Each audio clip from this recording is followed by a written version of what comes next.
Fala, meu povo, galera que acompanha o Tentáculo Tube, aqui é o Vinícius, voltando com a minha roupa de rapper. Se você não entendeu a piadinha, o link do vídeo que eu fiz isso pela primeira vez está na descrição, beleza? Bom, eu tô aqui para trazer mais um vídeo de minha opinião.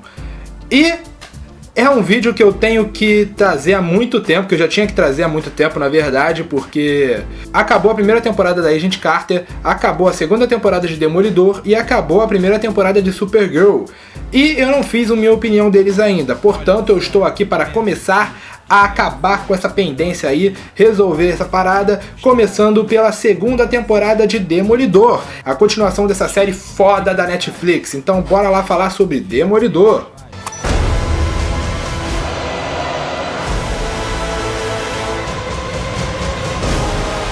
Has begun with you. And if you get in my way, I'm gonna kill you too.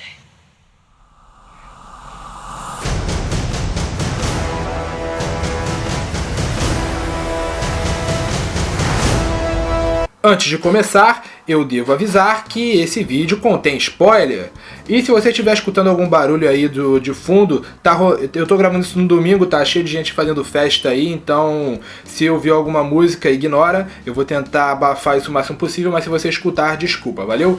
E, como eu falei, a gente tá falando de série. Série eu não costumo fazer análise e opinião sem dar spoiler, porque eu gosto de analisar o andamento da temporada e eu não sei fazer isso sem dar spoiler. Então, espero a sua compreensão. Vinheta de spoiler aí se você ainda não entendeu que esse vídeo tem spoiler. E bora falar de Demolidor.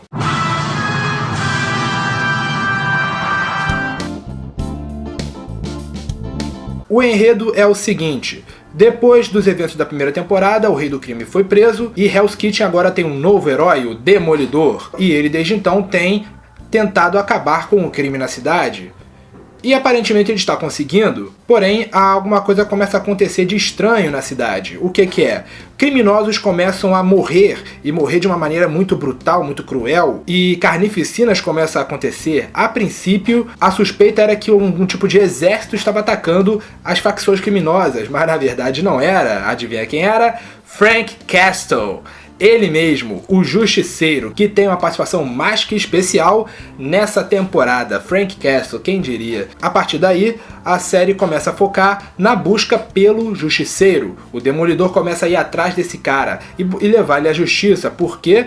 Porque, por mais que a intenção dele seja boa, ele matar criminosos não, aos olhos da sociedade, não faz ser melhor que os próprios criminosos.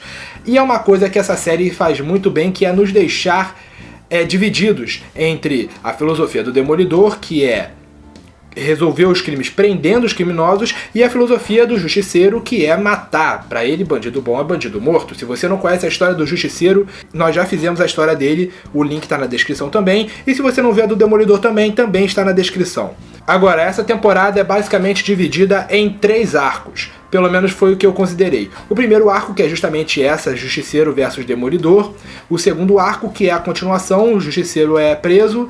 E o Demolidor, Matt Murdock, o Justiceiro é preso, e esse arco é dividido entre o julgamento do Frank Castle e a investigação do Demolidor e Elektra. Elektra, que é a outra personagem nova dessa temporada, nós já contamos a história dela também, link na descrição. E no terceiro e último ato, é a continuação dessa investigação e a busca do responsável pela morte da família de Castle. Claro que não é só isso, tem muita coisa por baixo dos panos, por exemplo, a relação entre Matt Murdock e os seus companheiros de trabalho, a Karen Page e o Nelson. A princípio as coisas parecem muito bem, o Nelson, apesar de discordar da posição do Matt em querer ser um vigilante, ele tenta ajudá-lo da melhor maneira possível no início. E a Karen Page começa um relacionamento amoroso com o Matt sem saber que ele é o Demolidor ainda. E chega um determinado ponto que as coisas começam a se chocar. O Matt não consegue mais manter a vida de vigilante e de advogado ao mesmo tempo, ao ponto de atrapalhar seus colegas de trabalho. E isso é uma coisa interessante, porque é claro que mais cedo ou mais tarde isso ia ruir. E Matt começa a ver que não tem escolha a não ser escolher entre um e outro. A ponto até de exagerar, ao ponto até de querer se afastar dos amigos. Também tem o caso do psicológico do Demolidor, que é abordado excepcionalmente nessa temporada, nessa série. E, cara, tudo relacionado ao Justiceiro é foda demais. Inclusive até o comportamento dele no tribunal e o que ele faz para atingir os seus objetivos. Muita coisa foda nesses arcos. E as discussões que ele tem com o Demolidor, o choque de filosofia é foda demais. Eu achei o enredo excepcional, bem desenvolvido, com uma divisão muito boa. Quando a Elektra aparece, a gente ainda não sabe muito bem qual é a dela, e quando o mistério finalmente é revelado e a gente descobre que eles estão enfrentando o clã da mão, as coisas ficam bem interessantes. Porém, uma coisa que eu achei meio chata do enredo é que, não sei se o Justiceiro roubou muito a cena, mas a parte envolvendo a Elektra e o clã da mão não ficaram tão interessantes quanto a trajetória do Justiceiro nessa série. O que é muito chato, principalmente porque a série é do Demolidor e o clã da mão e a Elektra são bem mais presentes nas histórias do Demolidor do que o próprio Justiceiro. Apesar de já terem se contado na HQ, o clã da mão, o Stick, o Casto, a Elektra fazem parte da mitologia do Justiceiro. Então, infelizmente é uma coisa que eu acho que poderiam ter trabalhado melhor. Não que tivesse que tirar a atenção do Justiceiro. Eu acho que poderia fazer um balanceamento melhor entre os dois. É claro, a aparição da Elektra foi muito legal. Foi um complemento daquele comentário lá da primeira temporada que o Nelson fez, que o Matt tinha uma namorada grega que o levou para o mau caminho. A gente viu essas cenas e flashbacks nessa temporada também, com mais detalhes. Inclusive o mistério por trás do Stick foi revelado nessa série, que ele é membro do Casto, tem o clã da mão, eles se enfrentam.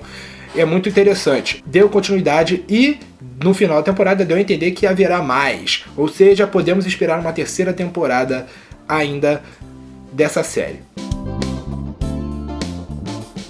Os personagens, vamos falar dos personagens.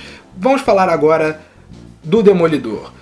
Demolidor tá a mesma coisa de antes. Demolidor tá basicamente a mesma coisa da primeira temporada. Ele apanha pra caralho, ele é foda pra caralho. Ele é dividido entre o ser Matt Murdock, advogado, e ser o Demolidor. E isso atrapalha ele em muitos aspectos, principalmente no arco do tribunal do Frank Castle, onde a agência Nelson e Murdock está defendendo o Castle, e ele várias vezes deixa o pessoal na mão para atuar como Demolidor ao lado da Elektra, investigando o clã da mão. Isso dá um ar de realidade. Ele não é nada fácil na vida do Murdock, não é nada fácil na vida de nenhum deles. E isso é retratado muito bem nessa trajetória do Demolidor. Tem o Fog Nelson, o melhor amigo do Matt, e nessa série está bem mais sério, bem mais dramático do que na primeira temporada. Ele sofre em ver seu amigo agir como um vigilante, porque ele se preocupa com ele tem medo de chegar um dia na casa do Matt e encontrar ele morto.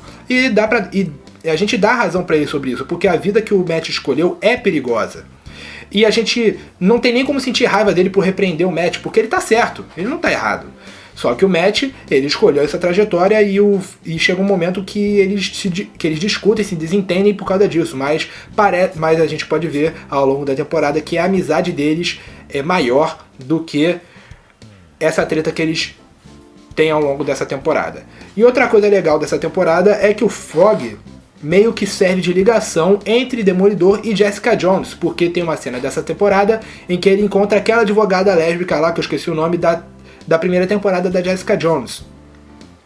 E até mesmo aquela namorada ficante, sei lá, do Fog, menciona Jessica Jones em um episódio, o que reforça o fato deles serem conectados. Nós já sabemos que eles são conectados, mas as referências mostradas nas séries são mínimas. Mas eu gostei muito mais dessas referências do que das referências da própria série da Jessica Jones. Bom, chega de falar do Nelson, vamos falar da Karen Page, que teve um desenvolvimento muito bom nessa temporada. Ela começa a namorar o Matt, ela ainda não sabe, até o final da temporada ela não sabe que ele é o Demolidor, e a princípio ela não parece nem sequer se importar com o Demolidor. Ela se importa bastante com o Justiceiro, porque ela meio que se identifica com o caso dele. Ela passa a querer ajudar ele a resolver isso, mas ela não apoia o fato dele querer matar os criminosos. Tanto que diversas vezes quando ele mata alguém, inclusive na frente dela, ela se sente enojada, ela se sente mal, e ela ameaça querer parar o tempo inteiro.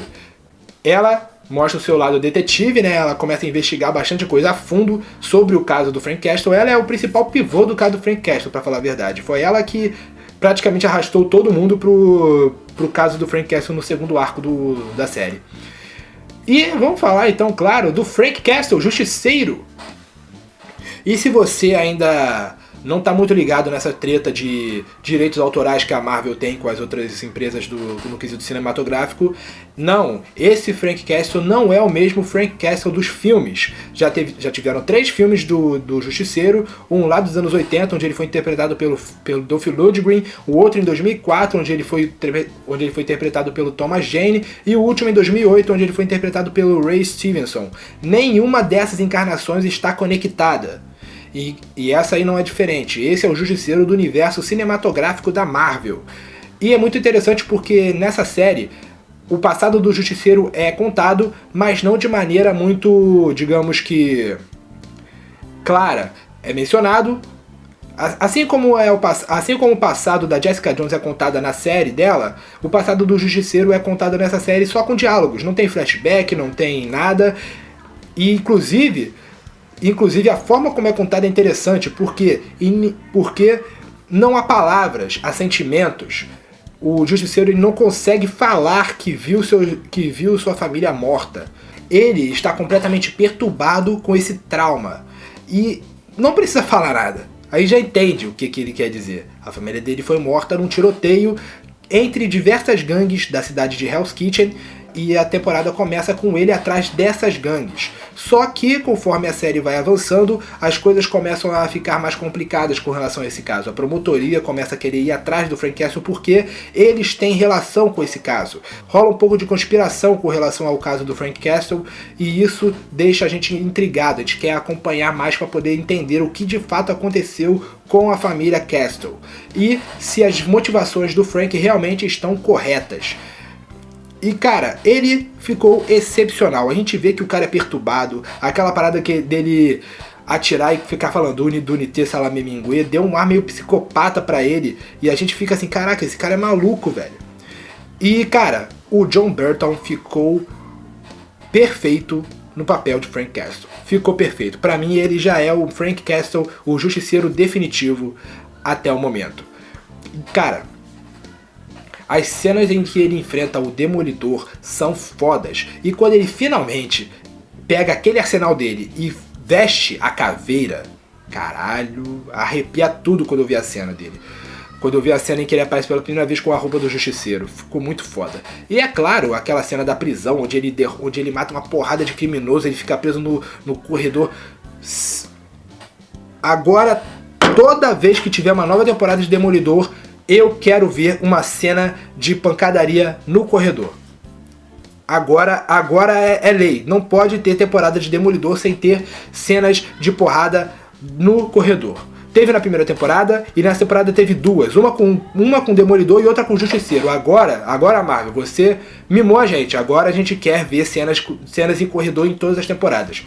Se não tiver isso na terceira temporada, você vai ser altamente criticada. Agora, vamos falar também da outra personagem nova e intrigante dessa temporada, que é a Elektra. A Elektra eu pensava que ia ter um papel mais de antagonista nessa série, mas não.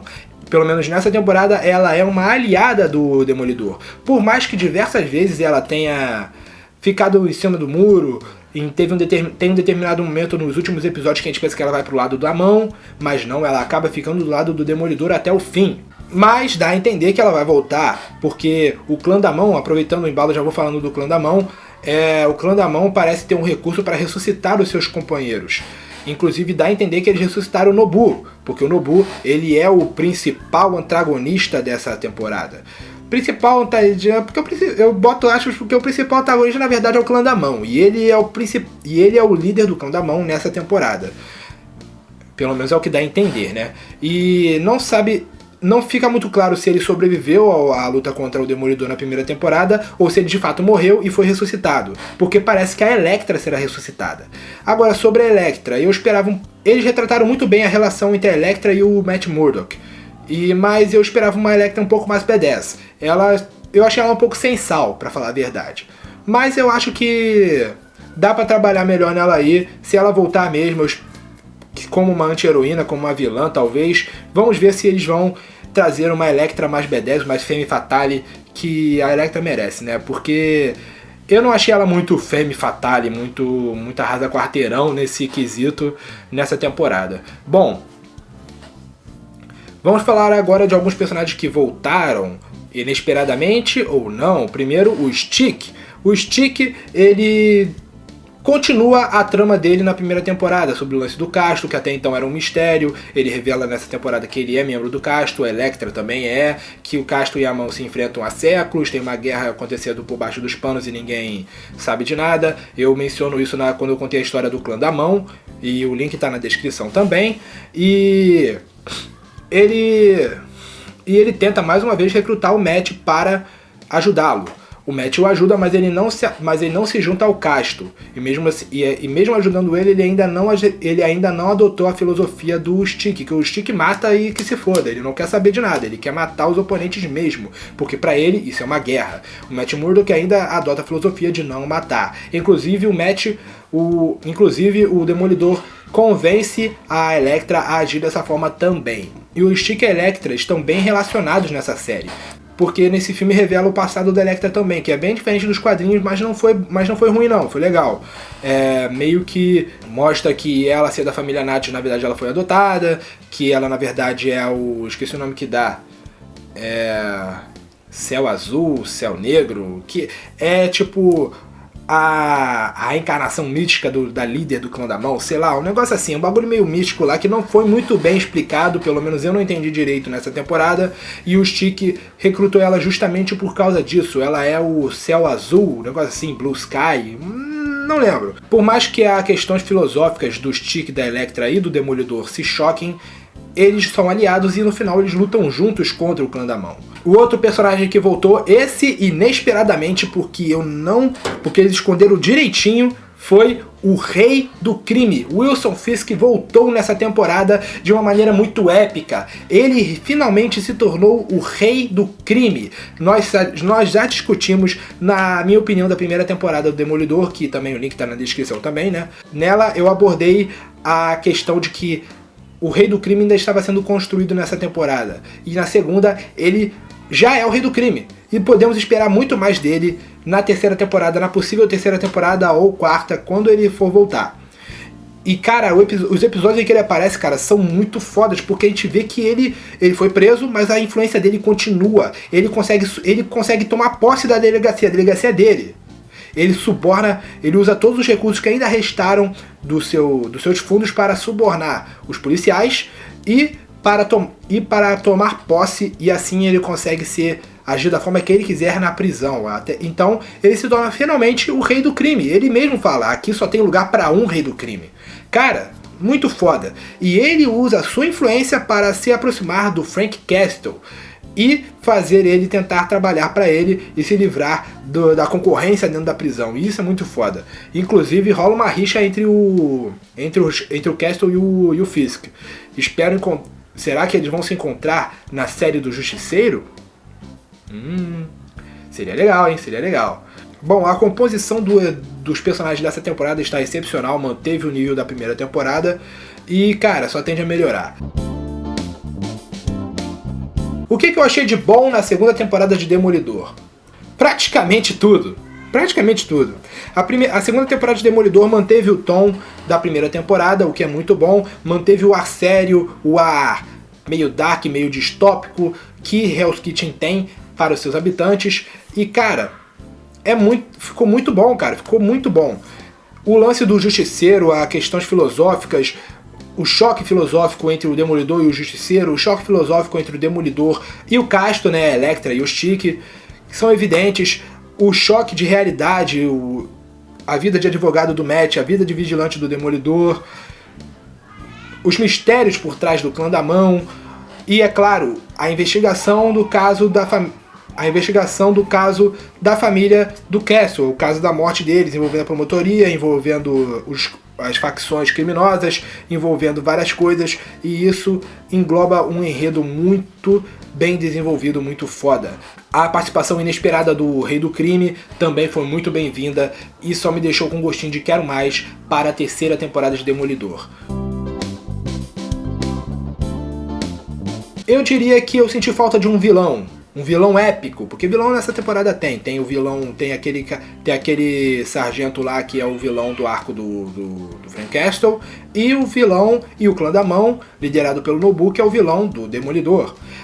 Só que eu esperava uma coisa um pouco mais, sei lá, mais que nem o Rei do Crime, porque o Rei do Crime foi um vilão tão brilhante na primeira temporada, e a segunda temporada meio que não soube repetir esse brilhantismo que o Rei do Crime teve na primeira temporada. O Nobu é um bom vilão, mas eu não acho que ele é um vilão a nível de vilão principal.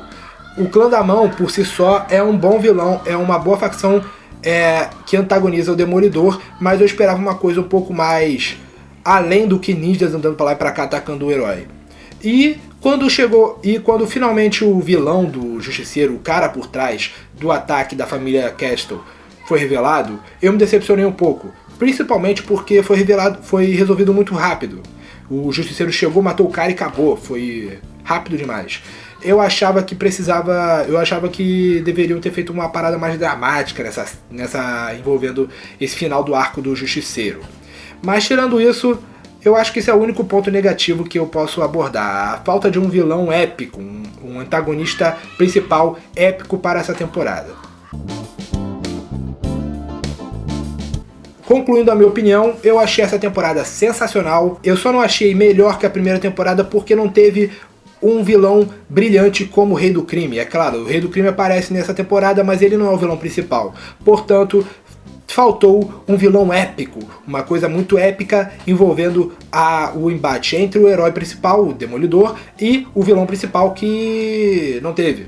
Praticamente não teve, né? O arco do Justiceiro foi muito foda, foi uma ótima apresentação pro Justiceiro no universo cinematográfico da Marvel, e agora nós sabemos que a série do Justiceiro está confirmada, não sabemos quando ela vai sair, mas ela está confirmada e podemos ver mais do desenvolvimento desse personagem brilhante que é o Justiceiro, cara. O Justiceiro é um dos personagens mais intrigantes da Marvel, pelo fato da filosofia dele ser igual e ao mesmo tempo diferente dos outros heróis. E, cara, é muito interessante. O desenvolvimento dos personagens, todos os personagens, estava excepcional. A da Elektra também, por mais que ela tenha sido um pouco sensal em relação à Elektra dos quadrinhos, nessa temporada ela foi bem desenvolvida e há mais sobre a Elektra que a gente pode ver nas futuras temporadas do Demolidor. Vamos ver no que vai dar.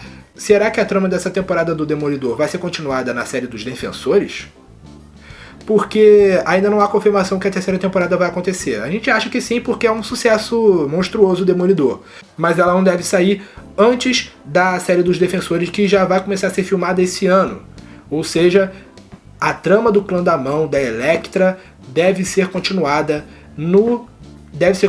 na série dos Defensores. Principalmente porque, ao contrário da primeira temporada, a segunda temporada de Demolidor deixou muita ponta solta para ser resolvida nas próximas séries, nas próximas temporadas. O que você acha?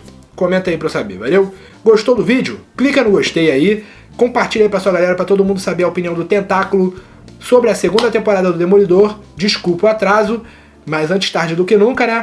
Em breve também trarei a minha opinião sobre a série da Agent Carter, a segunda temporada, e a primeira temporada da Supergirl. E é claro também, Capitão América, Guerra Civil.